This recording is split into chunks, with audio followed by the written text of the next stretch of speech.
On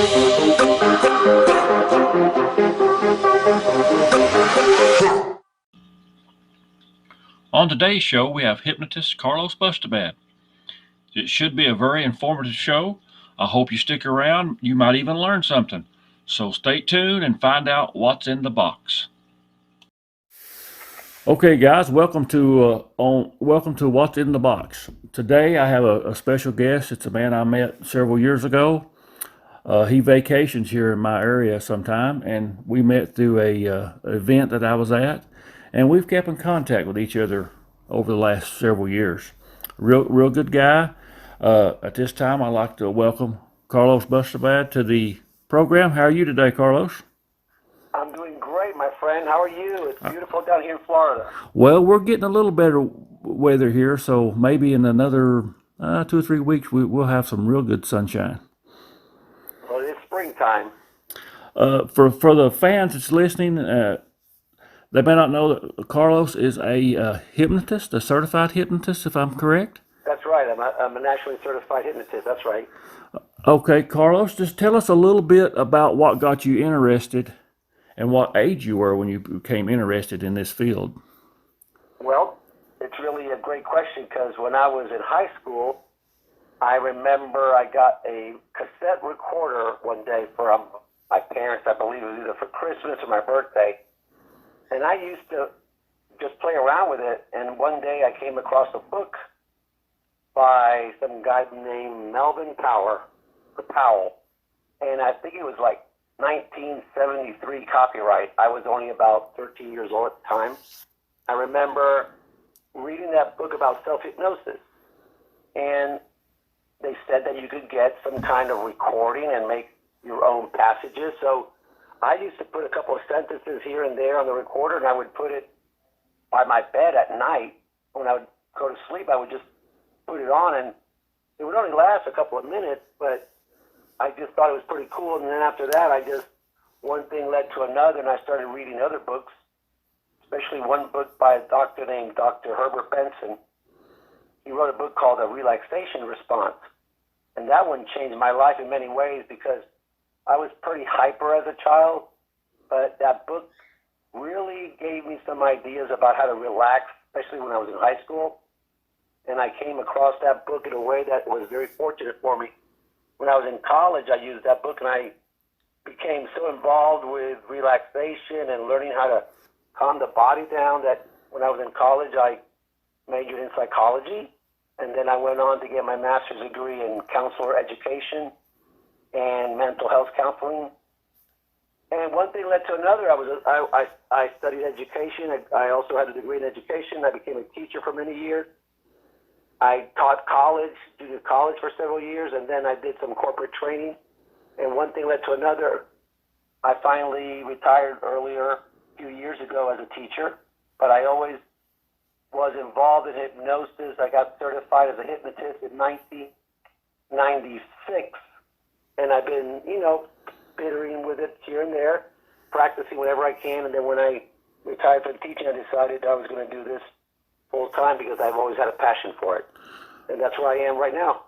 Well, for people who may not understand exactly how this works, give us just kind of a quick overview of how hypnosis works with the mind. Sure. What's funny is that I do a presentation on the myths and benefits of hypnosis because a lot of people don't know what it really is. They think they do because they see it on TV.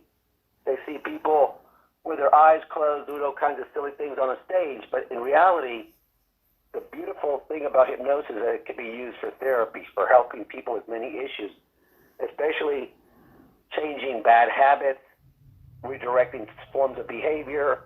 Anything that normally is something that you learn, you can relearn or retrain yourself or reframe what you learn to make it more productive for yourself. So on a daily basis, I might see people for smoking, weight loss, phobias, fears, traumas, anything that involves something that they learned along the way, but somehow it's stuck unconsciously and they can't seem to resolve it. So now, what's different about hypnosis from, let's say, mental health counseling is that we go down to the unconscious. We deal with a person's unconscious.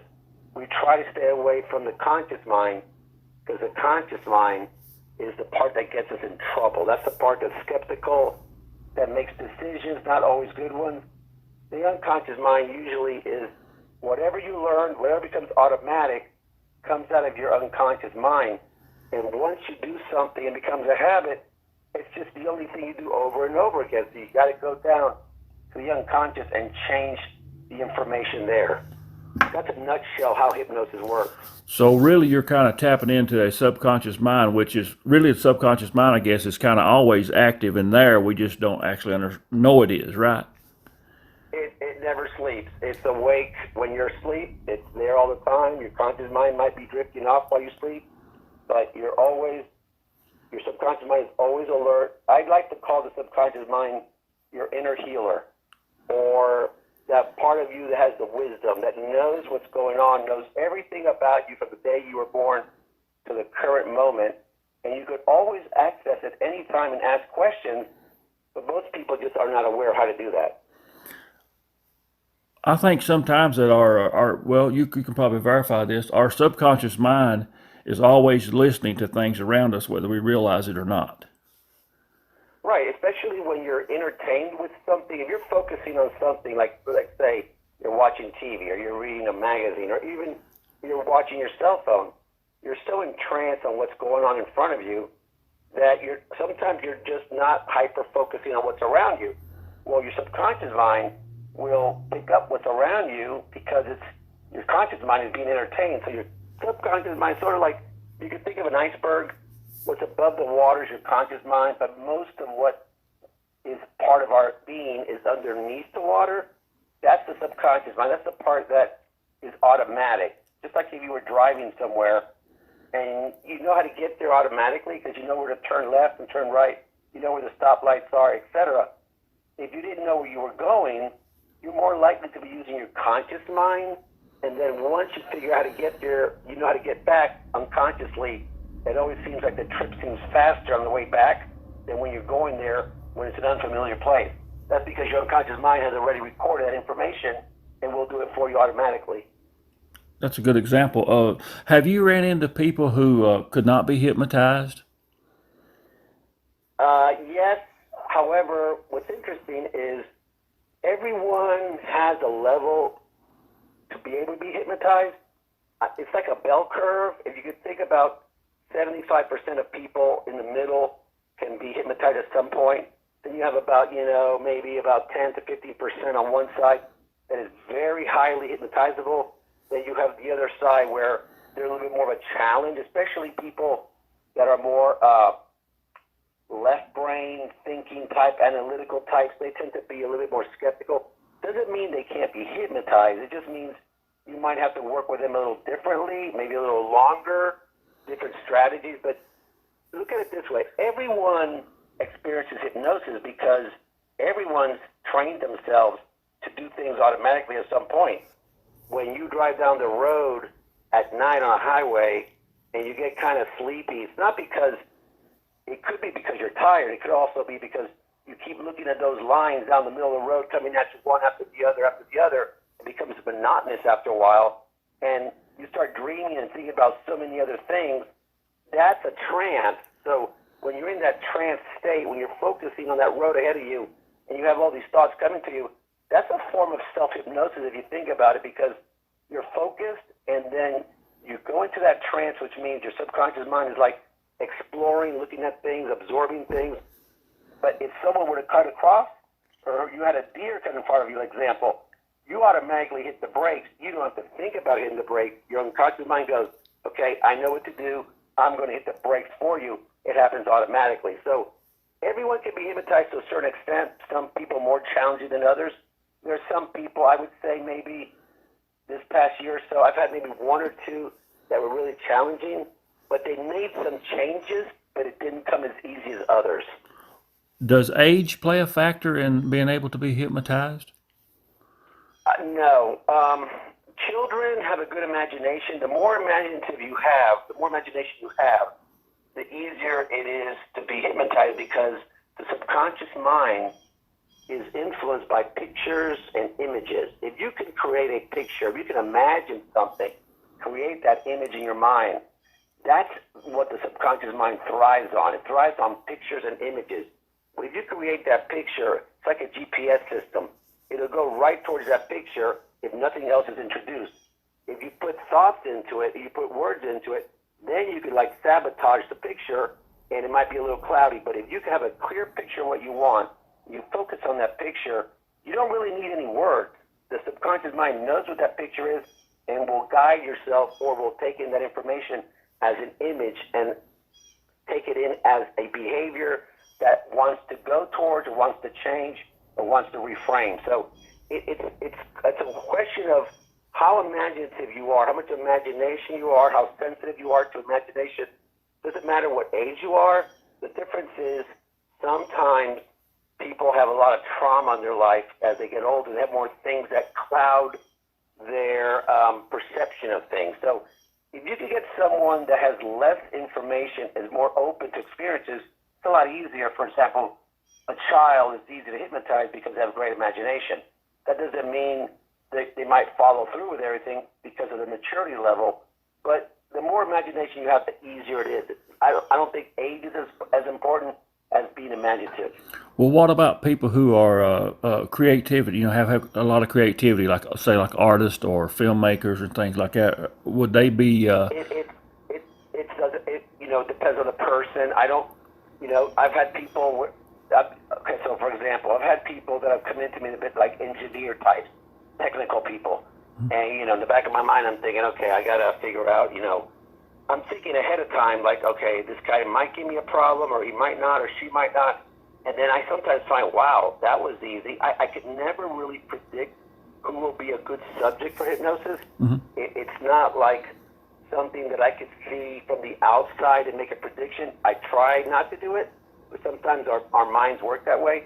So I've had people who I thought would be really easy to hypnotize and had a hard time, and others where I thought, oh, this person is going to be a challenge, and they were very easy. So it's hard for me to tell, but I would say that as long as someone has mental capacities that are normally functioning, I would never work with someone that had a low IQ below the normal thresh, of 71 or 72. I would never work with someone like that because it's sometimes hard to understand perceptions of things, but normal functioning people can be all hypnotized at different levels depending on what the issue is also. Okay, speaking about issues, we know that smoking cigarettes is a very hard habit to kick. I've seen people struggle with it for years, and we know Right. that smoking is very damaging to our health. So tell us about some of the cases where you've helped people quit smoking. Tell us about the process of how you. I know I'm sure there's stages to this that you get them to quit. Tell us about that, and tell us about some of the success that you've had. So smoking cessation is probably one of my favorite forms of hypnosis to help people. And the reason why I say that is because I never know who's going to be the one that quits after one session or 3 sessions. It's always a little different. But the way I do smoking, it would be no different than if I did weight loss or anxiety, because most people that smoke, and I could probably with certainty say probably 95% of my clients, when they come to me because they have an issue with smoking, it's because they have some type of anxiety or stress in their life and they don't know how to handle it. So if I ask a person, what are the 5 reasons why you want to quit? They usually say, well, it's expensive, my health, I want to be around for my family, I smell, in social situations, it's horrible. Okay, if I tell them, why would you not want to quit? Then they stop and they go, what do you mean? Of course I want to quit. I go, no, why do you not want to quit? And they'll say something like, well, because I need it to relax. Or they'll say, well, because it's been around with me for so many years. It's like my little friend. I depend on it. It brings me comfort. It brings me safety to have that thing in my hand. And then I'll say the third question would be, okay, so what's the need that smoking is fulfilling for you that you would have without smoking? And it stops them right away, and they said, well, I just need it. It makes me relax. It makes me feel comfortable. When they answer that question, 95% of the time there's three answers. Either they smoke because they need a break, they need some kind of stress reducer, they feel a little anxious so they need to get away, or they want to feel comfortable and it makes them feel comfortable for a moment. And the last one is they feel bored and they need to do something. So when you take all those things together, I've created a program where I can see someone for the first session is like 2 hours, let's say. And what I find out in those 2 hours is there's an emotional issue to smoking. It's not about the cigarette. In fact, the first 20 minutes I talk about their habits of smoking, how often they smoke, what do they do in the morning. And most people, they just get up in the morning, have a cup of coffee with their cigarette, and then they realize, oh my God, I'm smoking. I didn't even think about smoking. It just became an automatic reaction. It's like an instinct. So when I start to peel that away, is find out that, yeah, it's a habit, and they just can't seem to kick it because they don't go far enough to understand it's not about the cigarette. It's about the emotion that's tied to why you're doing this behavior. So you can substitute food with that. You can substitute drinking. You can substitute a lot of behaviors around the issue of it's an emotional issue. If you get to the bottom of the emotion, you have a tremendous amount of power to have them quit or to just cut back tremendously. And that seems to be the process that I use. I can't speak for other hypnotists, but I tell them, this is how I work. I do a series of sessions. It's sort of like a package. I would never tell someone, come in for one session and you're done. I don't believe in that because everyone's different. But I would say after one session, probably 50% of my clients are good to go, but they still come back for a second session as a follow-up, because what happens after that first session is they could have withdrawals, or they could have irritability, or they could still don't know what to do. So I teach them skills. Besides the hypnosis, I teach them skills in that first session on how to handle stress, how to handle the discomfort, the irritability that happens as it goes on, so that when they see it and they feel it, they could do these different exercises, and then that tends to alleviate the whole situation, so that when they come back for the second session or third, they say, I cannot believe how quickly it went away, and my cravings are minimal. And in fact, some of the people don't even have cravings after their first session, because in my hypnosis, I mention to them that you're going to be free from cravings, you're going to be free from irritability, so that the subconscious mind knows, okay, I'll eliminate those behaviors. So that's kind of like a little bit of how I work.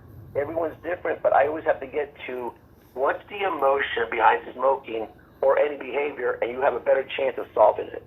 Well, while you were talking about that, I couldn't help but think somewhat about myself, about food. I've struggled with weight, well, from the time I got married up to now. And a lot of times I'll eat out of boredom or stress eat. You know how people do. So Sure. once you realize there's a connection there, you can do more about controlling it.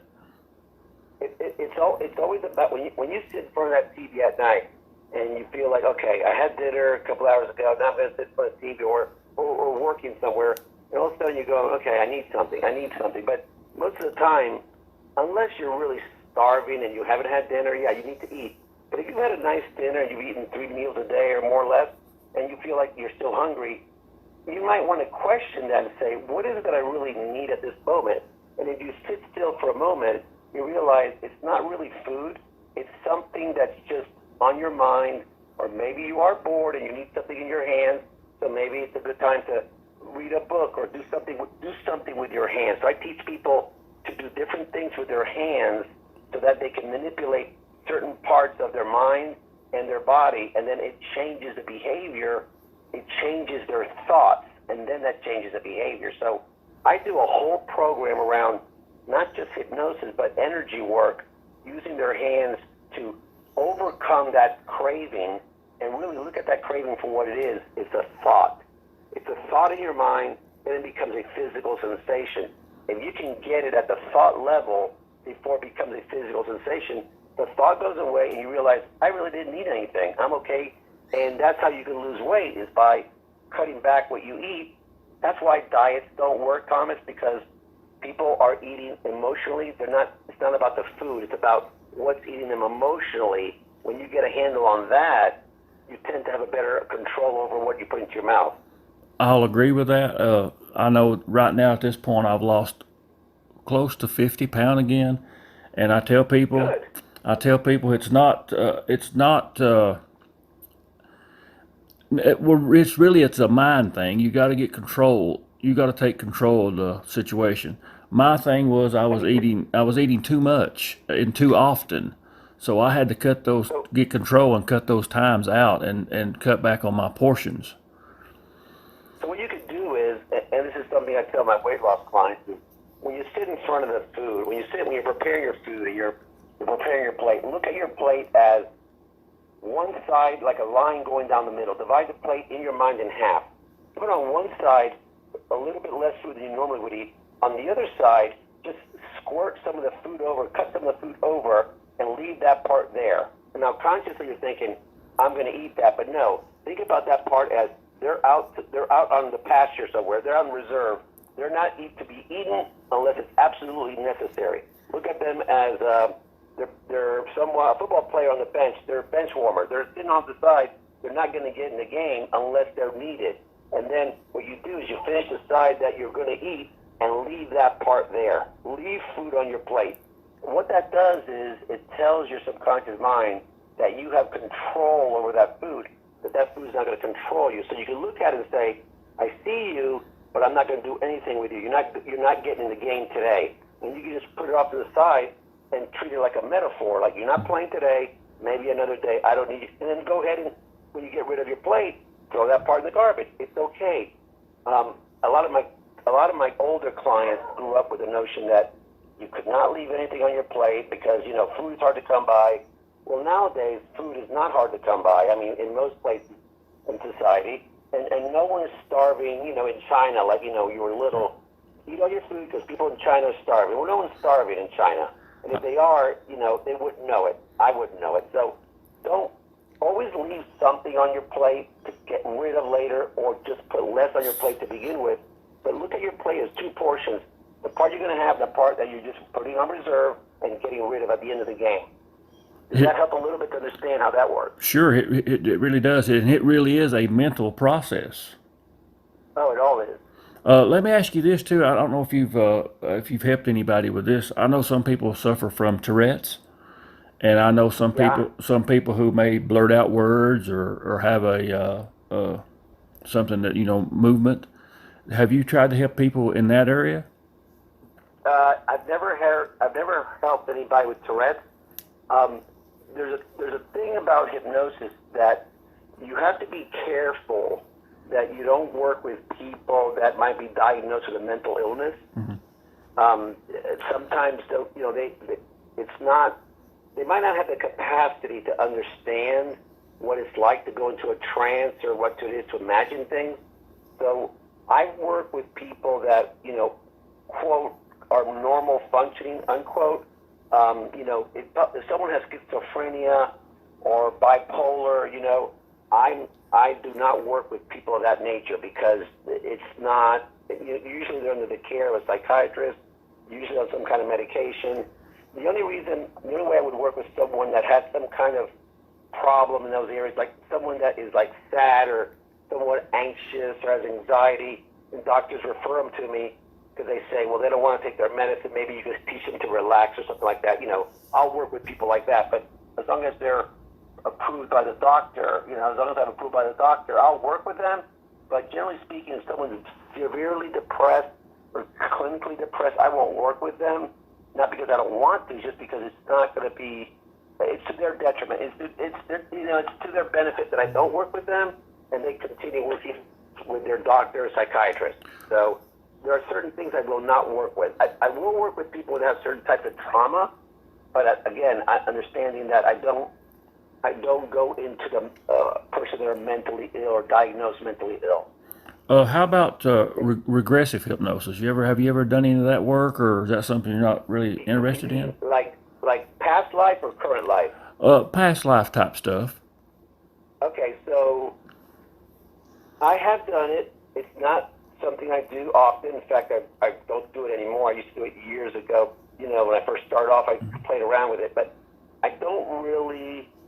I know there's some hypnotists that really do that. They devote a whole practice to that. I don't do a lot of past lives because I just don't see the immediate benefit in this current life. If there is a past life, I don't know. I deal with where they are right now currently, and it seems to be a little bit more practical. Mm-hmm. Again, I'm not saying there's not a past life or anything like that. I just don't do that. A lot of my clients don't even talk about that. Where I live here in this part of Florida is very conservative, so most people, they come here for other reasons. They're more practical, but not past life. But I do age regression. I do regress people back to when they were a child and that nature. They wanted to get rid of a trauma, but I don't do it to relive the trauma, just to eliminate the feelings of the trauma, but without reliving the actual trauma. Well, kind of what I was driving at, it wasn't necessarily past lives. It was maybe people who had witnessed a something unusual. Let's say like they've had a Bigfoot encounter, or they think they've had a Bigfoot encounter, or they saw a UFO. Would that kind of hypnosis, to regress and get details? That's what they call forensic hypnosis, and that's to investigate something that might have happened in the past that they consciously are not aware of, but might be aware of unconsciously. I've done a couple of clients like that, and I'll tell you the major reason why I do that. I've had clients come to me and say, especially older clients, that say, I've lost a very valuable piece of jewelry and I can't find it. Oh. Or, I've put away some money and I can't find where I put it. I put it away, 15 years ago. I know I just can't remember where I put it. So I've helped a couple of people that way, but not necessarily to do anything like aliens or, abductions or anything like that. I know other hypnotists that do that, but not around where I live. But it's still kind of beneficial to get details, right? Like I've lost my money. I mean, that lets them get the details of where they put it. You have to be careful not to lead the client with leading questions. That's why hypnosis is not something that is accepted in courtrooms, because you could lead the person to believe something happened, and their subconscious mind will take it as truth, because you could create that picture. So you have to be careful how you ask the question. I'll give you an example. I had a lady come to me this past September. Actually, she came to me in November, I'm sorry. And she lost a very valuable piece of jewelry in her house around August, beginning of August. She could not sleep for the longest time. She was an older lady, probably about 72. Her and her husband lived together, small house. And she was worried over this piece of jewelry that her husband made for her 57 years ago when they were dating. And she could not find it. She knows it was in the house somewhere. She could not find it. Well, she went to her psychiatrist, her doctor, told her doctor, I can't sleep, I'm worried about this thing. Her doctor referred her to a psychiatrist here in town. The psychiatrist said, have you tried hypnosis? She goes, no, why? I don't even know anything about that. She said, well, maybe it's something in your mind and you just can't seem to get it. Well, she called me, the psychiatrist referred her to me, she called me. She came in for one session. I did 45 minutes with her. And, I said, well, let's see what happens. You might not have anything right away, but you never know. Maybe in a couple of days you'll find something. Who knows? Let's just give it some time. And in 2 weeks, if you don't find anything, call me and we'll do something again. Well, she called me about 3 days later. And she says, Carlos, you won't believe what happened. And when I got her call, I figured she must have found it. She said, yesterday I walked by the inside of my closet, and there's a chair there. And I walk by that closet, and I go in that closet every day, and I look at that chair every day. But there it was, sitting right on the back of that chair, hanging from the back of the chair. It was like a necklace. And I said, so it's been there all this time, you didn't see it? She goes, I've never seen it. But all of a sudden, I walked into that closet, and there it was, staring right at me. So, sometimes it's a form of amnesia. Sometimes, for whatever reason, we're thinking of other things, and we can't see what's right in front of us. How many times have you gone to get your car keys, to go out to the car, and then when you get outside, you go, man, I forgot my keys, and the keys are in your hand. You know they're in your hand, but somehow you don't consciously see it. Well, That's what could have happened to her. well, my wife sort of gets me on that. I'll go look for something. And I say, well, I can't find it. And she'll walk straight in there and get it. So, Exactly. I, So is your subconscious mind playing tricks on you? Do you not want to see it? Is it something that maybe you don't want to do, that you don't want to see it? So there's a lot of reasons for that. but really informative interview we've had with you, Carlos. But Well, before, I appreciate the time with you, Thomas. well, before we end everything, tell people about your website and how they can get in contact with you in case they need help, or maybe you could refer them to somebody in their area that could help them. So tell them how they can get a hold of you. Sure. So I live in Florida, Northeast Florida. I live in Nassau County, Amelia Island, Florida. My website is energetichypnosis.com, all one word, energetichypnosis.com. I also do a form of energy healing in my office from time to time. Certain clients that have pain or discomfort, I'll work with them. And I also do long distance healing as well with energy work. So most of my practice is creating change, helping with performance, motivation, and confidence. Anything involving, I want more confidence, I want to change this behavior, I want to perform better, those are the issues that I work with. Okay. Have you got any events scheduled coming up in the near future where people could come and see you? Yeah, every month I'm always doing presentations around town or in the county. I'm thinking of doing some up north, but I have to get those. I'm not keen on traveling north in the wintertime. I like when the weather's a little better, but I'll be doing some things up north probably this summer. But I do presentations locally here at the Council on Aging on Nassau County, a beautiful facility for our seniors here. And I'll do a presentation once or twice a month for various topics around hypnosis, pain control, stress, anxiety, all those issues that everyone suffers from on a daily basis. We all have stress, just a matter of how much do we allow it to interfere in our lives. And people can go to your website and it's got all your contact information there, and they can send you an email or whatever. Everything's on there. In fact, if you go to my website, you'll see some crazy fun videos that I do with clients, and they give me permission to post them on there. I do a lot of work with psychokinesis, a lot of energy work, and I put those videos on there because my clients allow me to, and I use them for demonstration purposes, and people tend to find them very interesting. All right. That sounds good. So if anybody who needs help, and I'm sure almost everybody needs help, I know I do from time to time. I do too. So they can go to your website and contact you, and maybe you can help them out. So I really thank you. I really thank you for being on the show. It's been I guess eye-opening in some ways, the information of what all you do, and just the power of the mind and what we are able to achieve with the proper guidance using our mind. That's right. And the last thing I'll leave you with, one of the quotes I use with clients, there's two quotes. Number one by Einstein, he said, imagination is more powerful than knowledge. If you can imagine something, it doesn't matter what you know, but if you can imagine something that you'd want to do or change or create, if you can let that imagination become real, you're more likely to attract that than just thinking about something that is words or vague. You can imagine it. You have more power that way. And one of the quotes that I use for myself with my clients is, change happens when you imagine. Change happens when you imagine it. If not, you can imagine it. It's not going to change. There you go. All right. Well, my friend, thank you for your time. I really appreciate it. I thank you too, and maybe we can get back on here and do something again.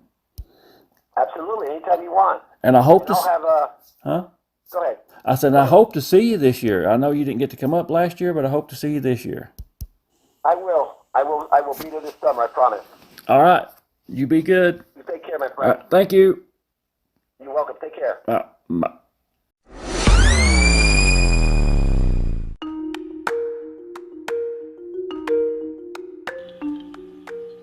Hey, Thomas here again for What's in the Box.